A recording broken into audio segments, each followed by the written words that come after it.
खट्टा खाने वाली चुड़ैल। रात को अचानक राधिका मौसी को किचन से कुछ गिरने की आवाज आई। उन्होंने बाहर निकल के देखा तो किचन में उन्हें कोई सफेद साड़ी में दिखा। वो चीख पड़ी, हे भगवान, आलतू जलाल तू आई भला को टाल तू, आलतू जलाल तू आई भला को टाल तू। राधिका मौसी को चीखते सुनकर श्रवण बाहर आता है भागते हुए। अरे माँ, क्या हुआ? क्या देख लिया? दादी माँ आ गई क्या सपने में? अरे बेटा, रसोड़े में देख तो कौन है? श्रवण रसोड़े में झांक कर देखता है और उसे कोई नहीं दिखता अंदर। अब रसोड़े में तो कोई नहीं है माँ। कोई सफेद साड़ी में नहीं है क्या? नहीं माँ, कोई भी नहीं है। चिल्लम चिल्ली की आवाज सुनकर काजल भी वहां आ जाती है। अब क्या हो गया माँ जी?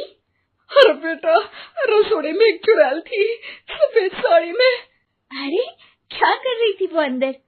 अरे बताया नहीं, कल आएगी ना तो पूछ लूंगी। चुड़ैल जी, आपका क्या प्लान है?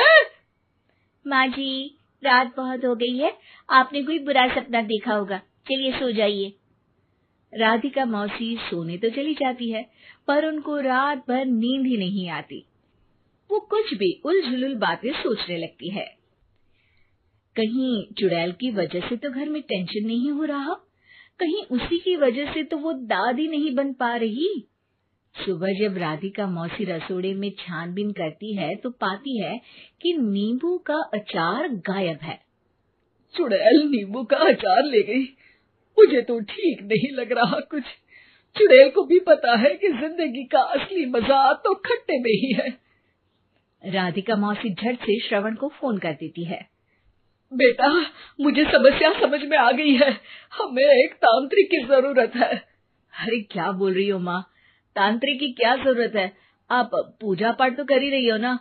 आलतू जलालतू मंत्र सारे फालतू जैसे कुछ मंत्र पढ़ो, चली जाएगी अपने आप चुड़ैल। अरे नहीं बेटा, कभी चुड़ैल को कम नहीं समझते। अरे तुझे पता भी नहीं चलेगा कि कभी वो छल करके काजल की जगह घर की बहू खुद बन जाएगी। क्या माँ, कुछ भी बोल रही हो? कहाँ काजल और कहाँ चुड़ैल? वैसे एक बात बताओ, काजल को अगर गाने के लिए बोल देना तो चुड़ैल काजल की आवाज सुनकर घर तो क्या, धरती लोग छोड़कर चली जाएगी। तुम ना पढ़े लिखे बच्चे हर चीज को मजाक समझते हो। तुम रहने दो, मैं खुद ही तांत्रिक को बुला लेती हूँ। अच्छा सुन, शाम को इमली लेके आना। क्या है कि चटनी खाए बहुत दिन हो गए है ना? नहीं माँ, इमली तांत्रिक से ही मंगवा लो ना, आटा वगैरह भी उसी से पिसवा लेना। देखो मुझे काम करना है। श्रवण रात को कई तरह की सब्जियों के साथ माँ के कहने पे चटनी के लिए इमली भी ले आया था, लेकिन राधिका मौसी के दिमाग में अलग ही फिल्म चल रही थी। उन्हें अब सिर्फ शक ही नहीं यकीन होने लगा था कि शायद चुड़ैल ने श्रवण पर अपना जाल बिछा दिया था, जिस वजह से श्रवण उनकी बात ही नहीं मान रहा था। पर कोई नहीं, आने वाली रात में राधिका मौसी खुद तैयार हो गई चुड़ैल को पकड़ने के लिए।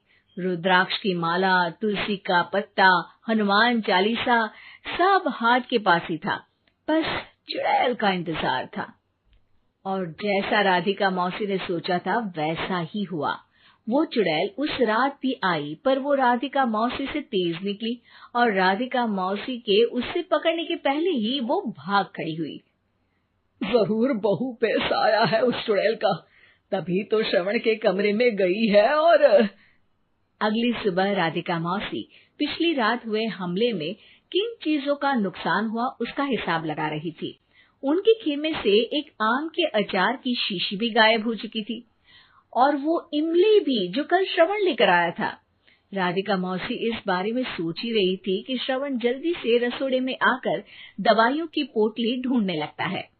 अरे बेटा, क्या हो गया? अब माँ, वो काजल की तबीयत खराब है, बहुत घबराहट हो रही है उसे। हे भगवान, मैंने पहले ही कहा था कि तांत्रिक को बुला लेते हैं, पर नहीं, अब देखो उस चुड़ैल ने काजल को अपने वश में करना शुरू भी कर दिया है। हालांकि श्रवण भूतों में विश्वास नहीं करता था, पर अब वो भी डर जाता है।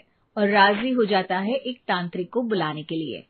कुछ ही घंटों में तांत्रिक आ जाते हैं और राधिका मौसी तांत्रिक जी को सब बता देती है।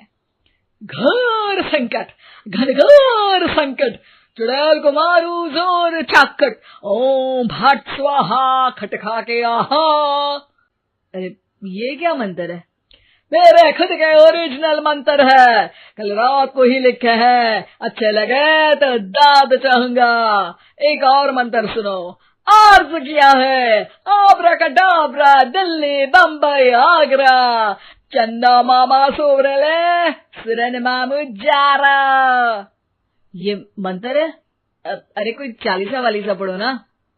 वक्त कम है, 40 नहीं पड़ेंगे, 20-25 में काम चलाना पड़ेगा। अलग निरंजन जाके लंदन, मुफ्त का मंजान घिस मेरे नंदन। अरे जल्दी करो तांत्रिक जी, जल्दी करो। तांत्रिक अपने उल झलूल मंत्र पढ़ने लगता है। श्रवण को तांत्रिक पे शक होता है। वो अपने एक डॉक्टर दोस्त को कॉल कर देता है ताकि कोई अनहोनी हो तो इमरजेंसी में चीजें मैनेज हो जाए। तांत्रिक धुनी रमाता है, जिसकी वजह से कमरे में काफी धुआं हो जाता है और जिसकी वजह से बहू की घबराहट बढ़ जाती है। अब भागेगी चुड़ैल। हाँ। बहू खांसते हुए धुएं से बचने के लिए बाहर चली जाती है। अरे भाग रही है, भाग रही है। पीछे पीछे श्रवण भी जाता है। बहू एक सोफे पर बैठ जाती है। तभी डॉक्टर दोस्त आ जाते हैं और श्रवण को पानी लाने के लिए कहते हैं। थोड़े चेकअप के बाद डॉक्टर कहते हैं, मेरे हिसाब से जाप का काम पूरा हो गया है। क्या मतलब? अरे कुछ भी नहीं माँ, कोई चुड़ैल नहीं है, खुशखबरी है, अब दादी बनने वाली है। मगर वो सब अचार के डब्बे। श्रवण दोनों अचार के डब्बे अपनी माँ को दिखाता है, जो कि उनके बिस्तर के नीचे छुपे हुए थे। आपने सही बोला था माँ, वो चुड़ैल काजल ही थी जो खट्टा खा रही थी। हमें कल ही पता चला, पर हमने आपको ये तांत्रिक वाला काम करने दिया ताकि आपको भरोसा हो जाए कि भूत वगैरह कुछ होता ही नहीं। अच्छा अच्छा, ये तो बड़ी खुशी की बात है, पर बेटा मुझे एक झाड़ू तो ला दे। क्यों माँ? ये तांत्रिक का भूत उतारती हूँ मैं। अब तांत्रिक राधा मौसी के डर से घर से भाग निकलता है और राधा मौसी उसके पीछे भागती है।